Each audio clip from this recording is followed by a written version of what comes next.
बिस्मिल्लाहिर्रहमानिर्रहीम। आज का लेक्चर 10th क्लास के मैथ के ऊपर है, जनरल मैथमेटिक्स, और इसकी एक्सरसाइज 1.3 को रिवाइज करवा रहे हैं। 1.3 जो है उसका फर्स्ट क्वेश्चन मैंने बोर्ड पे लिखा है, इंग्लिश में भी लिखा है और उर्दू में भी लिखा है। Remove the radical sign from denominator, यानी मखरज से रूट की अलामत जो है वो खत्म करनी है।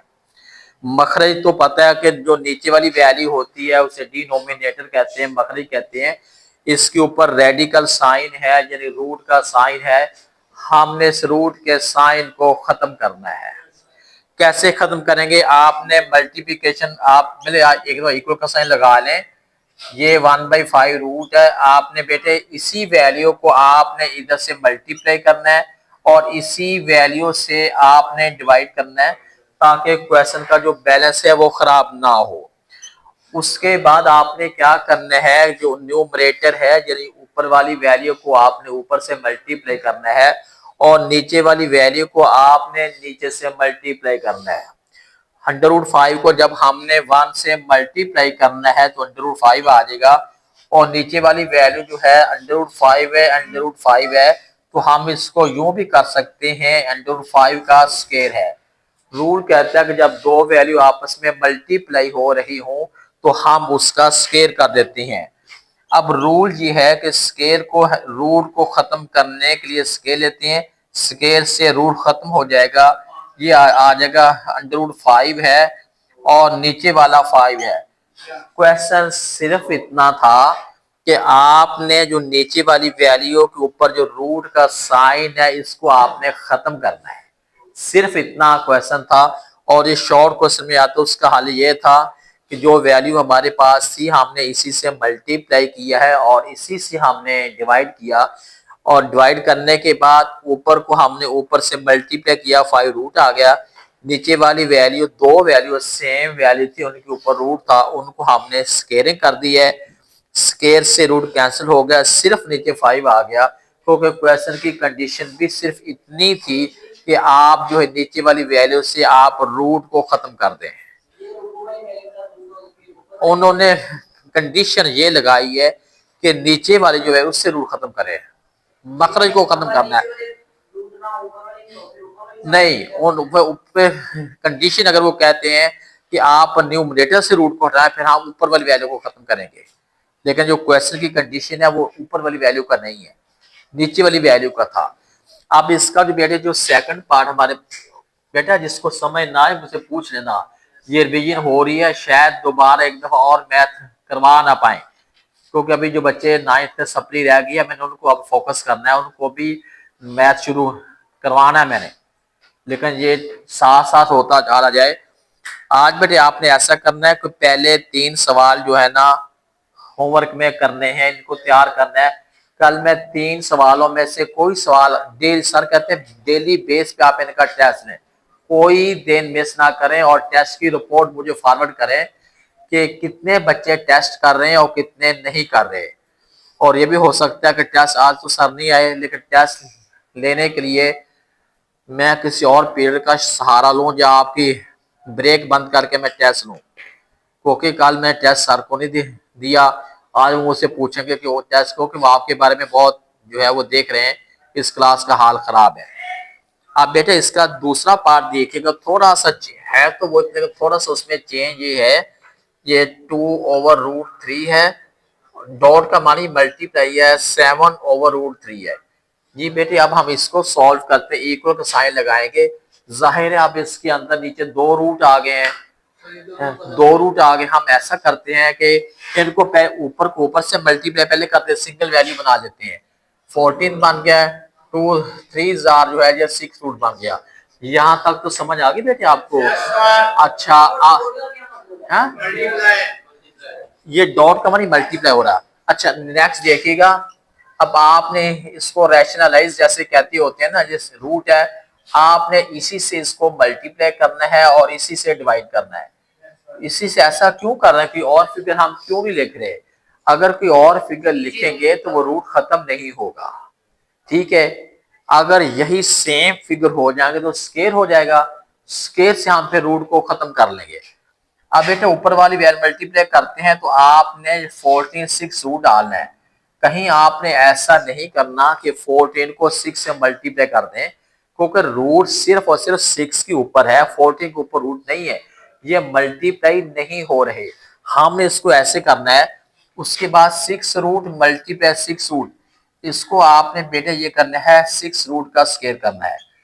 उसके बाद 14 है, 6 रूट है और ओवर में ये इससे कैंसिल होके कितना आ गया है, 6 आ गया।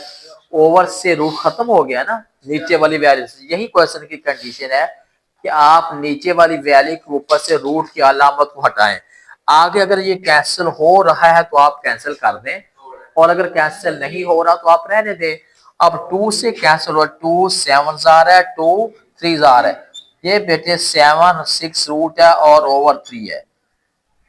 जी बेटे आपका ये क्वेश्चन 1 के 3 पार्ट थे, 2 मैंने सॉल्व कर दिए, एक आप कर लेना। और घर में मैथ जो है जितना आप उसको अपने हाथ से करेंगे आपको उतना अच्छा है, उतना ही आएगा। क्योंकि जब पेन बात सुने, जब बेटा पेन किसी के हाथ में होता है ना तो आपको यूं लगता है हमें समझ आ गई है, लेकिन जब आप खुद करने बैठते हैं तो बहुत से मसले बनते हुए सोचते हैं इधर से सर ने क्या किया, इधर कैसे था, इधर कैसे। आपने ऐसा नहीं करना। जितनी दफा ज्यादा आप कर लेंगे आपको उतना ही एक्सपर्ट हो जाए, आप माहर हो जाएंगे। बहुत लंबा सिलेबस नहीं है। मैंने आपसे बात की थी मुझे 2 माह का सिर्फ टाइम दे दें, मेरे साथ आप 2 महीने पूरे इंतहाई ईमानदारी से फोकस कर दें, मैं आपको लिख के दूंगा, कोई एक बच्चा भी फेल नहीं होगा। लेकिन अगर आपने टाइम पूरा करते गए तो उस्ताद क्या करेगा इसमें। अब बेटा क्वेश्चन नंबर 2 देखिएगा। क्वेश्चन 2 है जुमलों को मुख्तसर करें, यानी हमने शॉर्ट करना है। अब बेटा ये रूट 2 है और ये रूट 8 है। अब हम कहते हैं इसको शॉर्ट करें, सॉल्व करें। सॉल्व कैसे करेंगे, कहीं आप बच्चों की मिस्टेक पता क्या होती है, 8 और 2 कितना हो गया, 10 कर देते हैं, हालांकि 10 नहीं होता। रूट वाली वैल्यू के अंदर जो है इनका लाइक टर्म का होना जरूरी है। अब लाइक टर्म किसको कहते हैं, मैं एग्जांपल देता हूँ आपको।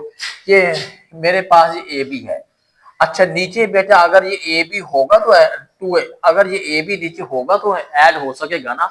ऐसा तो नहीं हो सकता ये ए बी है और नीचे जो है 3 सी डी है, मैं इसको ऐड कर दूं, ऐसा ऐड तो नहीं कर पाऊंगा। इसका मतलब, इस कहने का मतलब ये है तो बेटा ये इसके अंडर रूट 2 है ना, अगर इधर अंडर 2 होगा तो फिर हम ऐड करेंगे, अगर नहीं हो पाएगा तो हम नहीं ऐड कर सकते। ये जो रूट 2 है इसका तो कुछ हल नहीं है, वैसे का वैसे आ जाएगा। अच्छा अगर मैं इसके फैक्टर बना लूं, 8 के फैक्टर, 8 का टेबल, यानी अगर मैं यूं लिख दूं 2 मल्टीप्लाई 2 मल्टीप्लाई 2, फिर भी ठीक है ना, 8 ही बन गया ना।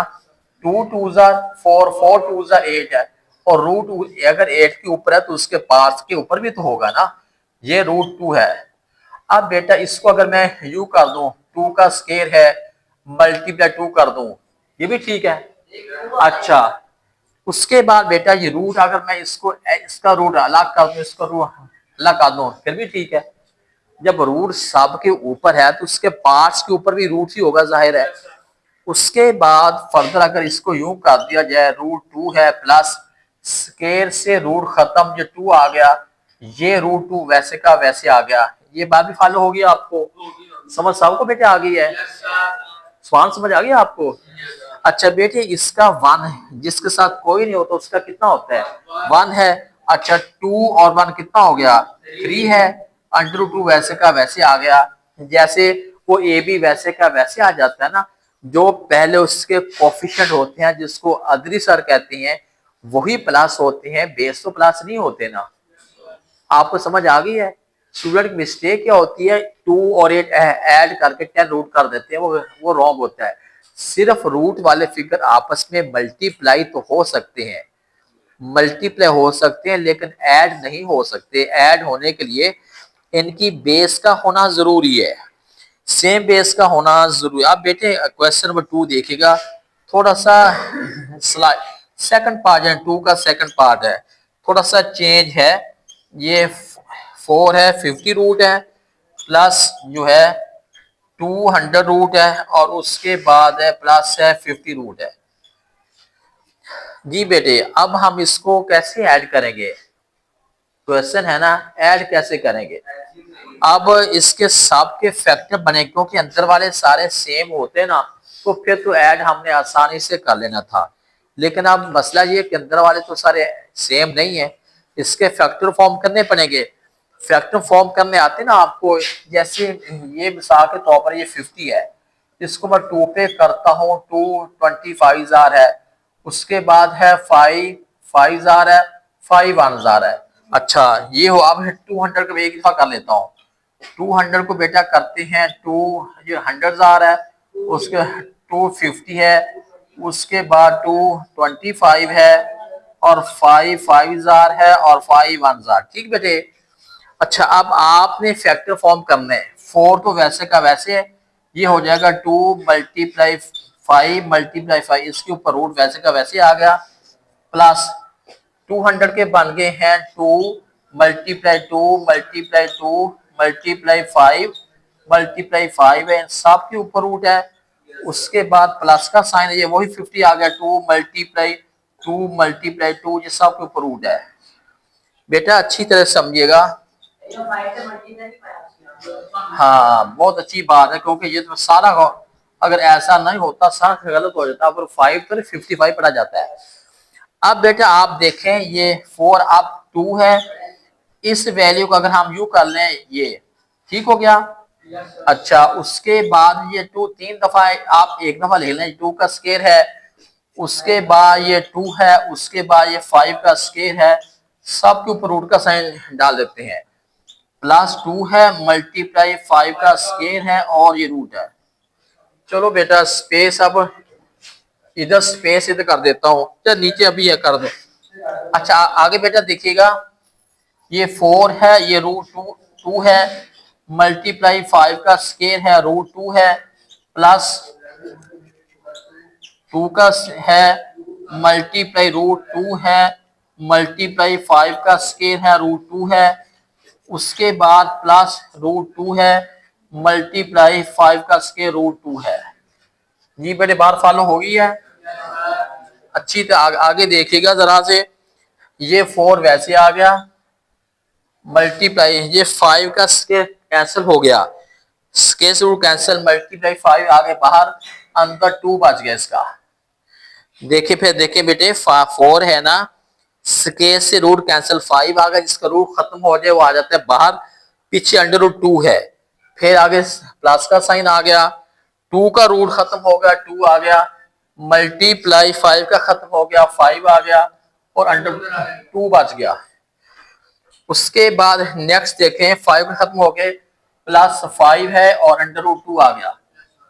अच्छा अब देखें, 4 5 20 रूट 2 है, उसके बाद 2 5 10 है, रूट 2 है, उसके बाद 5 है, और रूट 2 है। अब बेटा रूट के नीचे देखें सारी वैल्यू सेम आ गई है ना आपकी, सारी वैल्यू सेम आ गई, अब बाहर वाली ऐड होनी है। 20 में 10 ऐड कर कितना हुआ 30, और कितना आ गया 35 है, अंडर रूट 2 है। ये आपका क्वेश्चन सॉल्व हो गया, हमने सिंप्लीफाई कर लिया है, क्वेश्चन को मुख्तसर कर लिया है। जी बेटे अब इस क्वेश्चन को उतार लें, फिर आगे आगे सॉल्व करते हैं।